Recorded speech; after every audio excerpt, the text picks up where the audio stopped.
So what's up na naman sa ating mga katubero. Isang umagang kay ganda na naman sa atin lahat. So tara, samahan nyo muna ako gumala.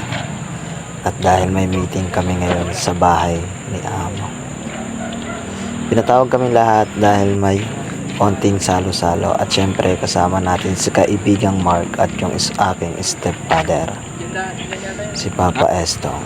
So ayan, malapit namin sa bahay ni Amo at sumakay rin naman agad ako ng jeep kanina. So ayan, ito nyo, ang layo na nila samantala ako ay napakalapit. Ayan, nasa bahay na ako ni Amo. Ayan, pa-picture pa. Pogi ko talaga, kalahati nga lang. So ayan, so mamaya ipapakita ko kung anong ganap na nangyari doon sa atin. Ayan, tingnan natin yung ganap dyan.